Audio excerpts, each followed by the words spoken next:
Lisa B Online. Imagine that. LISA_B.ONLINE. And today, going into our new season, praise God for our 4th season of, I can't even say that. Imagine that, because we're no longer on the couch with Lisa B, but Lisa B Online. But I'm not here to talk about myself. I'm standing here in the Brown-Blueford Foundation with Miss Jeralynn, and she is such a beautiful and a warm person, and she has such an awesome story to tell. Jeralynn, can you tell us about your foundation? Yes, thank you, Lisa, for having us. The Brown-Blueford Foundation, where we're housed at the Brown-Blueford Center for Justice, a place to help heal the community. Alan was my 18-year-old son. On May 6th of 2012, the Oakland Police Department killed my son. Since then, along with the community, family, and loved ones, we have formed a Justice for Brown-Blueford Foundation. We're here today because on December 20th is Alan's birthday. That's all right, baby. It's all good. Let them know. Instead of falling in our tragedy, we stand strong in our testimony. So here with the community, family, loved ones, supporters, we've come together to give back to those who have lost their loved ones. Today is December 18th. 3 years ago, we were at Laney College, where we celebrated Alan's birthday. Our keynote speaker was Angela Davis. The community, union members, family members, people from all over came to fight and speak out against this injustice that we all suffer. Yes. You know, Lisa, when it first happened, I felt as though people didn't understand, and they were ostracizing me and saying, why did that happen? But I know I have to stand and take a stand. Alan can't speak anymore. I always carry him in my heart, but I speak for Alan. I am Brown-Blueford. Absolutely. And the world will hear of his story. Yes. And I am a strong believer in God. Amen. We did sue the city of Oakland. We did take a settlement. But my faith tells me that there will be justice for Alan. You see, there's no statute on murder. Right. And a lot of people think that it's said and done. But it is not said and done. And as God is my witness, I will fight until there is justice for Alan. And I truly believe that the God I serve will give me justice for Alan. Well, you know what? You already have the justice. It's just in the making. And you know, today we're having this celebration of life for Alan. So what I want you to do is tell us a little bit about Alan. Alan the person. Well, Alan was I know he was a beautiful person because you're a beautiful person. Thank you. Yeah, you can see how cute he is right here on my shirt. But Alan was a fun, loving, strong young man. Alan brought people together all the time. He was the friend that everybody wanted to have. He was the favorite from everybody. He got whatever he wanted from his dad, his sister, his brother. Everybody just was drawn to Alan. Alan would say cute things like, you know, I talked to my friends and I would say, get out of the room. And he wouldn't get out the room. He'd say, no, I want to listen. Or he'd say, Mom, I just want to hang out with you. And he is hanging out with us in our heart. Alan has made all kinds of accomplishments in his life. He was a 3.0 grade point average student. He won championships for teams that he played on. Wow. Alan was just an all-around great guy. And when he was 7 years old, his dad asked him, Alan, what do you want to be when you grow up? And he said, I don't know, Dad. But whatever it is, it will be big. Amen. And it's big. And it's big, absolutely. You know, there's a lot of people who have lost their children at the hands of violence, but it's even worse when you lose it at the ones that you pay their salaries. Absolutely. You understand what I'm saying? Because you look to them for protection, you look to them for guidance, you look for them to be an asset to the community and not for them to come in and destroy your life. Absolutely. We pay them to protect and serve.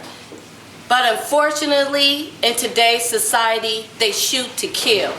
This is not something that just happens out of the blue sky. This is something that happens every day in every city of the United States. And we as a community, as a family, as a people, have got to unite and say no more.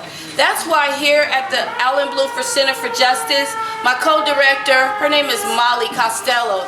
She was an RN for many years, but when this happened to Alan, she stepped out of her job in her community and stood up for Alan. And she and I went to Washington, D.C. We met with Obama's assistant. We met with the Department of Justice. Yes. And they told us it was only so much that they could do. But we are strong women of faith. And we decided that it's not going to stop there. What we have to do is change the law. Let me ask you something right there, because you're talking about changing laws, and what we're talking about is changing laws that were never instilled to protect black people or African American people or people of color. So tell me what obstacles you faced in trying to get justice for your son through the legal system, and what were the steps that you had to take so that other parents that are out there who are in the same predicament can have a clue of what they're facing. Because I've come across quite a few people. Actually, I had an employee one time of mine who was gunned down by OPD, and it was devastating to me to find out, but I can't even imagine how I would feel if it was my child. So what are the steps that you take when you go through justice, and what kind of treatment did you get, or was it your word against his word, and because he was a police officer, what was I guess what I'm trying to ask you is, what was the scales of justice like for you? Well, first of all, I have to tell you that when you lose a child, the pain is unbearable. It's a very difficult thing that I wouldn't wish upon anyone.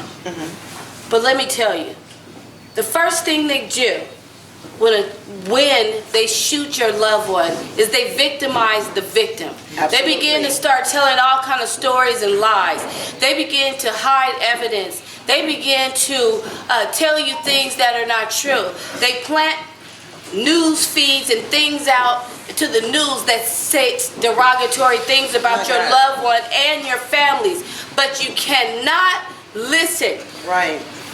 Excuse me. You have to take a stand. You have to ask the questions. You have to get in their face. You have to follow through. And sometimes that's not enough. We started out at the city of Oakland. We talked to the mayor, who told us that she's going to treat families different. We talked to the city administrator. Was that Kwan at the time? That was Mayor Kwan. Okay. We talked to the city administrator that said she believes her cops. We talked to the police chief, who said that this was justified. So you were just a lie. We went to the DA, who said this was justified.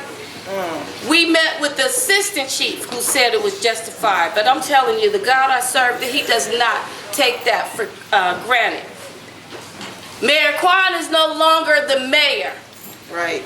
Police Chief Howard Jordan was fired. They never say that. He said he stepped down for medical reasons. Right. But yeah, it's because all the lies that he told came to fruition. We found out the truth. The assistant chief resigned after 2 days. The city administrator got fired. So all the people that had things to do with Alan's case are no longer in office. But God said he make your enemies your footstool now. And I stepped right all over them. That's right. That's why I went from the city to the White House. You cannot You have to get your own answers. You have to hire an attorney. You have to, even if you have to march, even if you have to do speak outs, even if you have to, whatever it takes, do not listen to what they say, because they will lie, they will cheat, they will do whatever they can to make themselves look good, and they will throw you under the bus and victimize the victim, as I said before. But as we know today, Alan's legacy will live on. This is a part of the legacy today. Alan was a giving young man. He worked at Skyline High School. He helped the disabled. He served them. He was best friends with everyone. That's what we want to do. We want to give to those who have the same kind of feelings that we have, that go through the same kind of things that we go through. And, you know. Okay, you know what? Okay, now we're going to wrap up and talk about your healing, because I remember earlier when I talked to you, you talked about being very angry for so long, and you talked about now releasing the anger. And then I just want to ask you, after we talk about that, how can people get in touch with you to donate to your foundation? Because Lisa B Online has 44,000 monthly followers. Wow. So we want people to give. We want people to support you, because even though you might feel a certain way, there's people who can identify. Absolutely. I have had the opportunity to travel all over to different states, speaking about Alan's story and speaking about our fight.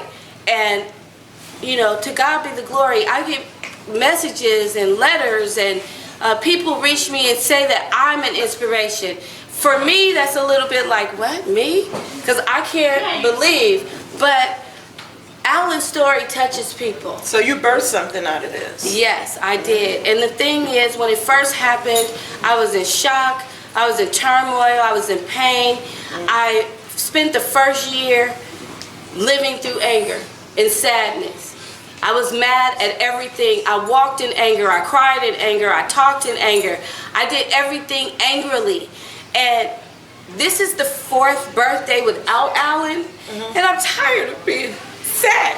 Okay. I just want to celebrate the life of my son. Right. And I don't want to walk around with this upsetness. So now I'm here fighting for justice, and this is a part of my healing. Okay, so how can people donate to you? How can people give to you, and what do you need? Just going to tell people what you need. Well, you can reach me at the Brown-Blueford Center for Justice at 2434 Telegraph Avenue in the city of Oakland, California. We are also on Facebook at the Brown-Blueford Center for Justice. We also have a Facebook page for the Brown-Blueford Foundation, which is housed at the center. This center is here, donated, and set here for a place to help heal the community. We have several different outreaches, so we have people come in all the time, and we do what we can to give back and to help them. I'm also on IG at BabyQT, and that's BAYEBEEQT. And also, again, my name is Jeralynn Brown-Blueford. Our telephone number here is 209-740-9844. Also, I have a wonderful co-director, a family of supporters, and Can we bring just your the commuters. co-director in? Yes, please. I don't know where she is. She's hiding out. She always likes to stay in the back and push me out to talk. But this is a fighter, and she's been fighting for justice all for 3 years with me.